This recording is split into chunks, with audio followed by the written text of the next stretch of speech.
It was supposed to be just a quiet new beginning, a fresh chapter after 2 years of pain and fear. At Chassid, Reysa Sotero Rezende dreamed of rediscovering the joy of life that a difficult relationship had overshadowed. But on that fateful day in June, her plans for a fresh start were abruptly shattered in a shocking incident that deeply shook her community, and was even captured on video by bystanders. Before we continue, drop a comment telling me which region, city, or state are you watching from. I want to understand how these South American cases are perceived by viewers from afar. Our story unfolds in Paulista, a city on the northern coast of Pernambuco. Known for its warm beaches and the constant breeze that blends the scent of the sea with the distant hum of boats, the city boasts stretches of sand that captivate visitors. Among them, Maria Farinha stands out, a beach of almost unreal beauty, lined with palm trees, reefs, and sandbanks that emerge at low tide, a setting many would call paradise. But on the morning of June 25, 2019, that paradise became the scene of an incident that deeply shook the community and resonated throughout Brazil. Reysa Sotero was a sweet girl, with a calm voice and a shy gaze. Raised by her father and grandmother, she lived a simple life: school, home, and small acts of kindness that brightened the days of those around her. In 2017, when she was just 12 years old, her life began to change after getting involved with a teenage boy. Because he was underage, his name will be kept confidential here, and he will be referred to as T. What started as youthful curiosity gradually evolved into a relationship marked by control, tension, and fear. T was only 13 at the time, but already showed troubling behavior. With a history of involvement in delinquent acts and drug use, Reysa's father was always concerned for his daughter's safety and tried to stop the relationship, seeing it as a real risk. Over time, changes in Reysa's behavior began to appear, skipping school, lying about her whereabouts, and even disappearing from home for about 2 months. Those close to her reported episodes of conflict and emotional pressure that deeply affected her. T's attention grew increasingly suffocating, creating constant tension in Reysa's life. In May 2019, she decided to end the relationship and promised herself she would start over. She reconnected with her family, returned to school, and gradually reclaimed moments of joy and freedom. To solidify this new chapter, Reysa moved in with her mother in a different neighborhood, far from T. She enrolled in a new school, made new friends, and sometime later began a relationship with a 17-year-old boy. Unlike her previous relationship, this new one was respectful and healthy. The young man worked and showed genuine care for her. Since Reysa didn't have a cell phone, he would leave his device with her so they could communicate before classes. However, T discovered where Reysa was living and began to stalk her, showing up at places she frequented and trying to pressure her. Reysa's mother even intervened in one of these situations, but he persisted. By that time, T was already involved with another girl, 15 years old, whose identity will be kept confidential and will be referred to here as GG, had been on the run from Fones, where she was serving a socio-educational measure for a serious offense. On the morning of June 25, 2019, Reysa left home around 7 o'clock, telling her mother she was going to school. Her boyfriend gave her a necklace and 10 reais, asking only, "Go straight to class. Take care, I love you." But she never made it to school. Minutes later, she sent a voice message to a friend asking her to say that Reysa was sick. Her true destination was a meeting with T. There are 2 accounts of how she arrived at Maria Farinha Beach. Some say she was seen on a bus with another girl, while others claim she got into a car with 3 people. Regardless of the route, the outcome was tragic. At the beach, Reysa was confronted by T and G and suffered an assault that shocked the community. The incident was recorded on the phone her boyfriend had left with her, but the content of the footage will be referenced here only indirectly, in order to preserve the victim's dignity. When local residents, drawn by her screams, tried to intervene, Reysa had already lost her life. They managed to prevent the perpetrators from escaping and immediately called the police. T, her ex-boyfriend, was a teenager with a history of problematic behavior and repeated involvement in delinquent acts. He displayed excessive jealousy and had difficulty handling rejection. GT's current girlfriend also had a history of socio-educational measures. Together, they formed a pair that caused immense tension in the lives of those around them. Both were apprehended at the scene and taken to the police station, later remaining at Funes by court order. The case drew national attention due to the severity of the incident, the young ages of those involved, and the circulation of sensitive images on social media. The video had been widely shared before authorities intervened, prompting an investigation into how it was published. given that the phone used belonged to the victim herself. During the investigation, Race's boyfriend gave an emotional interview on television, recounting her efforts to escape fear and rebuild her life.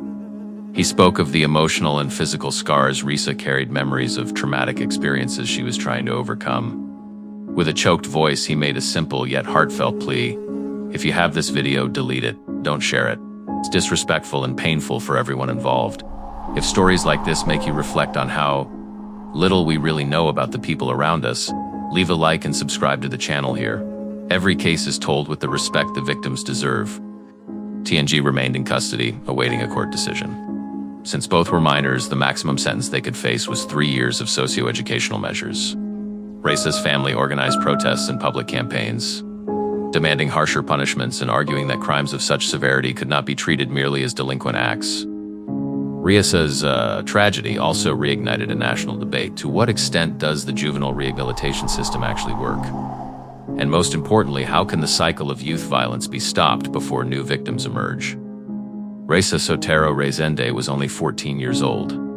She dreamed of a simple future, studying, working, and living in peace. Yet the shadow of an abusive relationship left an indelible mark on her life. Her story stands as a stark reminder of the seriousness of abuse at any age and of how obsessive behavior can wreak devastating effects on the lives of young people and their families. Raysa was not just a victim of an incident that went viral on social media. She was a girl trying to start over, only to face dangerous situations just when she expected freedom and safety. May her story make us pay closer attention to the signs of abuse, the silent pleas for help, and the importance of every young life still striving to carve its own path. Sometimes, the greatest dangers aren't in the visible shadows, but in what we choose to ignore. Reflecting on this case, consider, in your region, would such an incident receive the same judicial treatment, or would the outcome be different? Share your thoughts in the comments.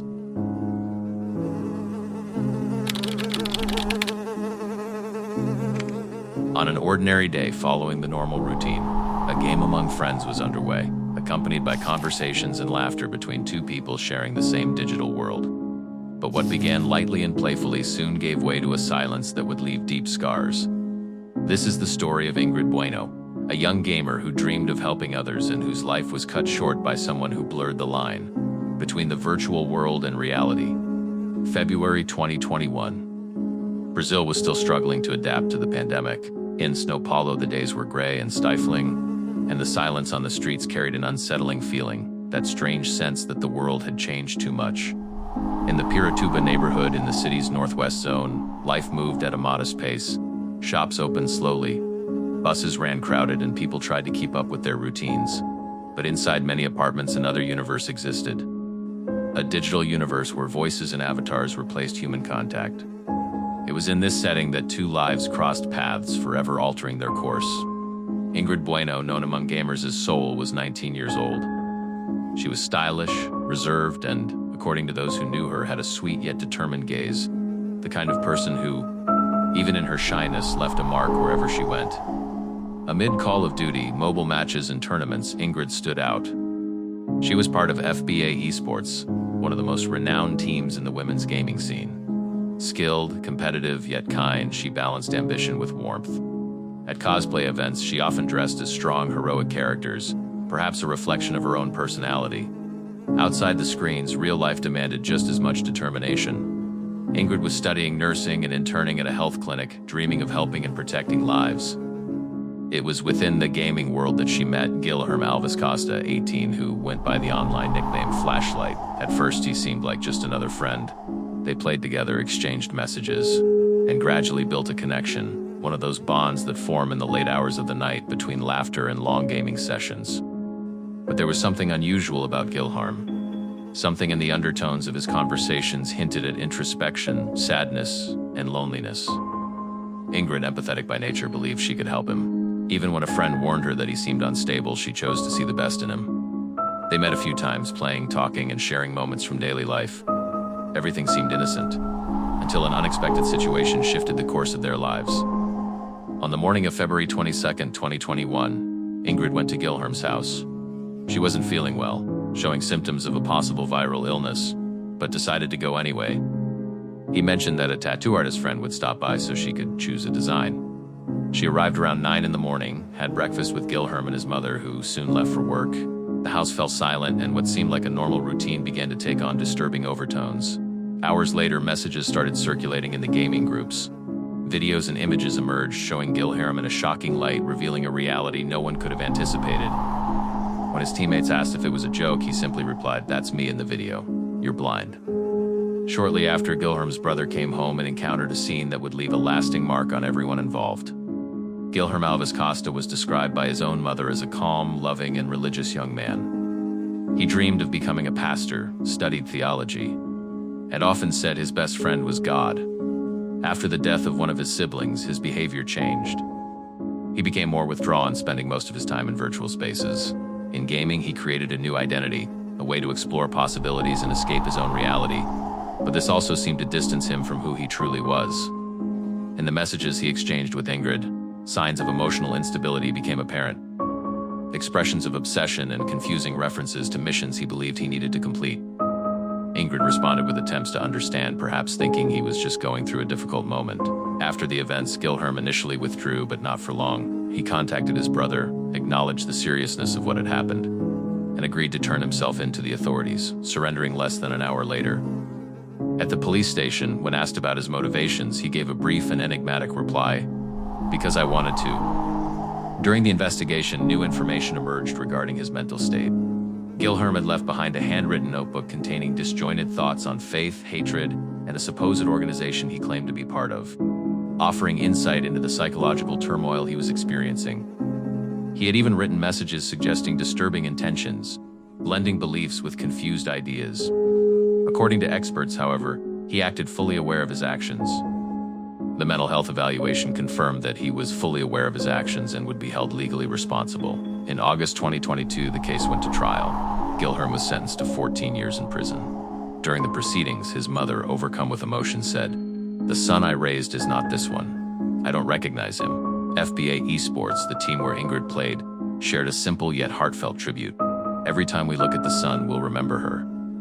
And perhaps this is the fairest way to remember Ingrid Bueno, not for the horror that cut her life short, but for the light she spread while she was here."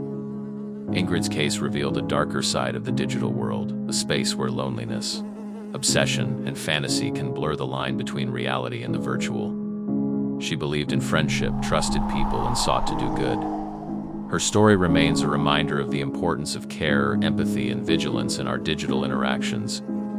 If stories like hers make you reflect on how well we really know the people around us, leave a like and subscribe to the channel. Here, each case is presented with the respect and consideration that the victims deserve. In the end, what remains is the reflection. Danger doesn't always reveal itself in obvious ways. Sometimes it appears in seemingly ordinary gestures, in a calm conversation, or in quiet moments in front of a screen. If you want to explore other notable cases from South America through the perspective of someone who follows them closely, click on the recommended video and continue exploring these events with me, always with care and attention, seeking to understand the stories behind the headlines.